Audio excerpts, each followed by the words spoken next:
Балаңыздын келечегин бүгүнтөн баштаңыз.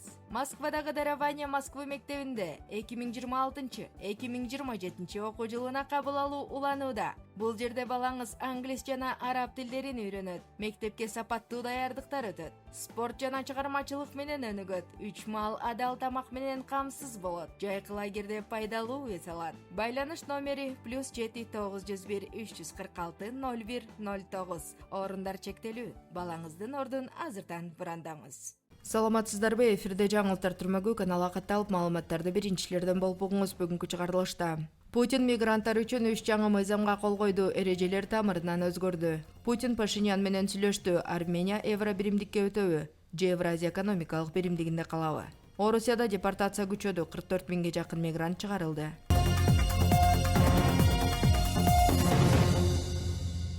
Орусиянын президенти Владимир Путин мигранттарга байланыштуу жаңы мыйзамдарга кол койду. Эми чет элдик жарандар өздөрүнүн жана багуусундагы үй бүлө мүчөлөрүнүн жашаган аймактагы жашоо минимумунан төмөн эмес деңгээлде камсыз кыла аларын далилдөөгө милдеттүү болушат. Мындан тышкары эмгек мигранттарынын 18 жашка чыккан балдары Орусиядан чыгып кетүүгө же 30 күнүн ичинде өздөрүнүн убактылуу жашоого уруксатын мыйзамдаштырууга тийиш. Ошондой эле балдардын убактылуу жашоого уруксатын 18 жашка чыкканга чейин гана узартууга болот. Бул үчүн ата-эне ар бир бала үчүн тиешелүү алдын ала салык төлөмүн жүргүзүшү керек. Эгерде уруксат өз убагында узартылбаса же жокко чыгарылса, чет элдик жаран жана анын балдары мыйзамдуу башка негиз жок болсо 15 күнүн ичинде Орусиядан чыгып кетүүгө милдеттүү болот. Орусиянын президенти Владимир Путин миграция жана байланыш тармагына тиешелүү дагы бир жаңы мыйзамга кол койду.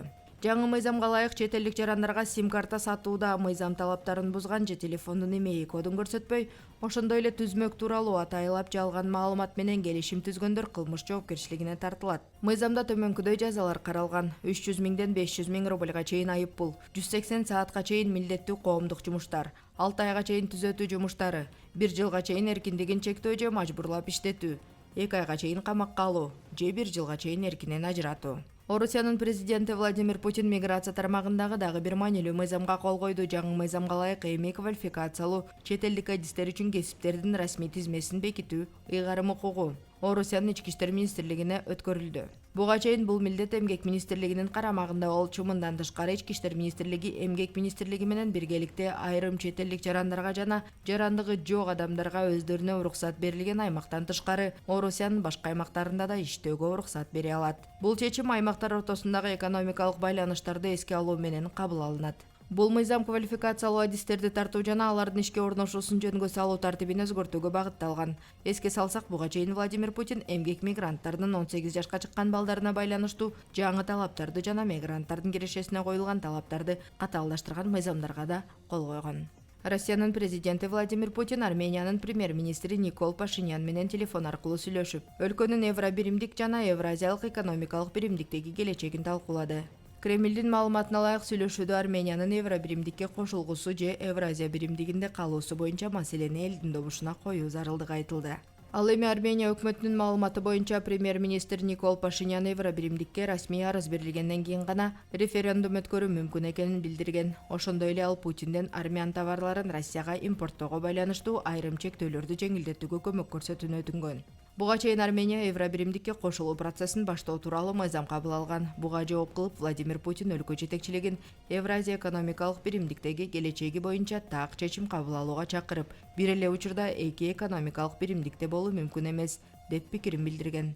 Путин ошондой эле Армения Евразия экономикалык биримдиктен чыкса эркин соодадагы жеңилдиктерден ажырап, жүк ташуу эрежелери катаалдашарын жана күйүүчү майдын баасы өсүшү мүмкүн экенин эскерткен. Ошол эле учурда ал евро биримдик менен кызматташуу Москва менен Еревандын гуманитардык байланыштарына тоскоол болбошу керек экенин белгиледи. Бул сүйлөшүү Армениянын тышкы саясий багыты боюнча маанилүү сигнал катары бааланууда.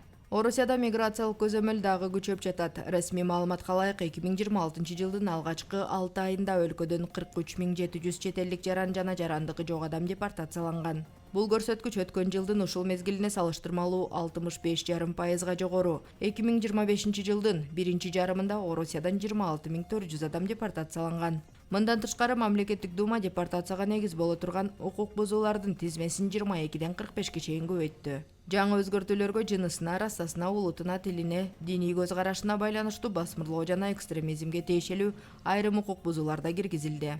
Ошондой эле Орусияда убактылуу жашоого уруксат же жарандык алуу үчүн кайрылган чет элдиктерден соттолбогону тууралуу маалымат талап кылууну караган мыйзам долбоору да жактырылды.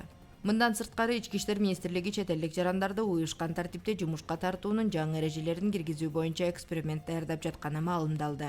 Кабарлар официалдуу МВД Россия сайтынан алынды.